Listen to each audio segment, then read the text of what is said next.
La France a tout pour réussir. BFM Business, 10h, midi, l'émission 100% placement. Intégral placement, Guillaume Sommerer. Et en ce 31 décembre, les marchés sont ouverts. Demi-séance en tout cas à la Bourse de Paris. À Francfort, pour le coup, on est fermé. Pas de séance là-bas en Allemagne. Et puis à Wall Street, ce sera une séance complète en ce 31 décembre. Marché ouvert donc pour le CAC 40 en tout cas, plus 0,5% en ce moment. Pour en parler, Jean-Louis Cussac est en ligne avec nous depuis Perceval Finance Conseil. Bonjour Jean-Louis. Et bonjour à Romain Daubry qui nous accompagne depuis la cellule info d'experts de Bourse Direct. Vous êtes tous les deux sur le pont ce 31 décembre. C'est pas le cas de tous les opérateurs puisqu'on voit des volumes d'échange absolument infime et rikiki. Aujourd'hui, moins de 200 millions d'euros échangés pour l'instant sur le CAC. On n'est évidemment pas surpris en ce 31 décembre par des volumes aussi faibles. Du côté des indicateurs techniques, du potentiel technique, comment est-ce que vous sentez les choses désormais alors qu'on va maintenant aborder 2019? Romain. Bonjour messieurs, bonjour à tous. On le sent avec toujours une configuration qui est dégradée à moyen terme et une tendance baissière qui n'est pas invalidée et loin de l'être.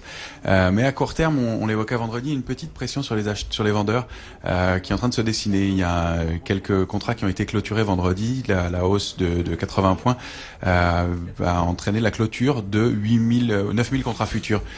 Donc c'est pas énorme, c'est à peu près la moitié des contrats futurs qui avaient été ouverts, 1675. Donc là, il y a un peu de pression.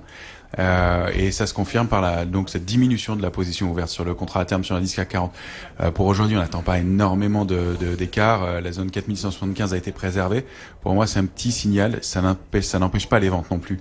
Sur excès, on a un petit point pivot là qui se joue autour de 4702. On peut essayer de viser 709, voire la zone 716, 720 peut-être pour aujourd'hui. Je pense que ce sera le maximum. La zone importante et la cible de la petite figure de retournement qu'on a créée depuis la semaine dernière, depuis la fin de semaine dernière, c'est 4749. Mais il y a une zone juste importante juste au-dessus qui est 4760, 4771. Celle-là, à mon avis, elle va être plus difficile à franchir. Mais on est loin des niveaux d'invalidation. Pour moi, c'est plutôt 4870, voire 4940. Donc vous voyez qu'on est vraiment loin pour l'instant. Pas de signaux plus que ça. Donc un peu de pression sur les vendeurs à court terme. Un petit signal de retournement, mais pas de point à valider la tendance baissière de fond. Bon, ce qui peut aider à porter le marché aujourd'hui, c'est d'abord que les députés italiens ont voté finalement ce budget en accord avec la Commission européenne. Il y a un peu d'apaisement sur ce front-là. Et puis Donald Trump qui parle de grands progrès dans ses discussions avec la Chine. Ça, ce sont les bonnes nouvelles de cette toute fin d'année. Puis il y a une très mauvaise nouvelle, c'est le ralentissement chinois qui se confirme puisque le PMI manufacturier repasse sous les 50. Et ça, c'est une première en 2 ans. On va bien sûr largement continuer d'en parler dans Intégral Placement. Les marchés en tout cas progressent parce qu'on a perdu plus de 11%, Jean-Louis, depuis le début de l'année. Comment est-ce que désormais, sur les niveaux actuels, vous sentez le potentiel? On est à 4705 points aujourd'hui sur le CAC. On sent pas grand-chose. Franchement, le marché a atteint peut-être un point bas, c'est possible. Aujourd'hui, on remonte en effet parce que Trump se bat pour le mur avec le Mexique et donc il est plus coulant avec la Chine et c'est pour ça qu'il a tweeté que ça avançait. Il est obligé aussi d'amener du positif quelque part. Il peut pas non plus être sur tous les fronts en même temps et montrer un visage complètement fermé. Vous voyez, là, il est obligé un peu d'ouvrir la porte. Donc c'est pas mal, mais l'ambiance générale reste à la confusion. Vous voyez, on pourrait dire à la confusion parce que quand vous interrogez des gérants ou quand vous leur parlez en privé plutôt, ils savent plus trop à quoi se raccrocher, mais c'est un peu normal parce que dans le pipeline, c'est toujours plus de sujets d'inquiétude que de satisfaction ou de potentiellement nouvelles positives, on va dire. Moi, c'est vrai, je cherche toujours à vendre le mieux possible. Pourquoi pas vers les 4730 si on y remonte aujourd'hui, mais est-ce que c'est vraiment une occasion? C'est une demi-séance, les Allemands sont fermés.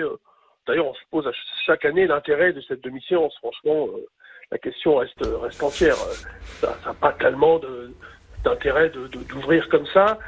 Ces derniers temps, vous avez bien vu, on a fait plus d'écart hors séance quand tout est fermé, donc quand New York est ouvert, que pendant la séance. Donc ça bougeait plus sur le futur, du coup, et sur les CFD, évidemment, où on pouvait tenter d'en profiter. Bon, voilà, c'est une mauvaise année parce qu'elle termine mal avec des excès sur les mid et small qui, là, ont stoppé leur repli. Bon, ça, c'est déjà un point positif qui pourrait nous permettre d'envisager un début d'année un peu plus favorable. Moi, j'ai le sentiment qu'on peut assez facilement remonter vers 4850 et ça serait un niveau peut-être sur lequel il faudrait vendre dans un premier temps. Donc on va garder l'idée d'une structure dégradée, comme disait Romain, l'idée de vendre, pourquoi pas, sur des rebonds, etc. Donc sur le long terme, si vous voulez, on reste orienté à la baisse. On n'est pas à l'abri d'une reprise technique. Mais bon, c'est encore une fois une journée où on va plutôt expédier des affaires courantes. Mais même, vous voyez, fiscalement, c'est terminé depuis déjà plusieurs jours. Donc il n'y a même pas de mouvement d'ajustement fiscaux. Oui. Voilà, l'or a progressé, vous avez vu, l'or a bien progressé, profitant de la baisse du dollar. Mais à 1280 $ l'once, la belle année sur l'or. Et ouais.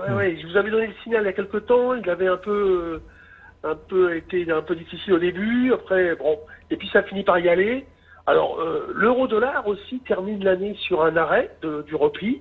Il commençait à se reprendre, il est un peu mieux l'euro-dollar, mais pour déclencher un retournement à la hausse, je pense qu'il faudrait au moins franchir un 16,50. Le pétrole, il stabilise depuis 4 séances. Bon, de ce côté-là aussi, il n'y a pas grand-chose. Donc voilà, l'idée c'est on termine 2018 sur beaucoup de confusion. Moi je pense que c'est ce qu'il faut retenir, si on voulait résumer en un seul mot, avec des sujets d'inquiétude.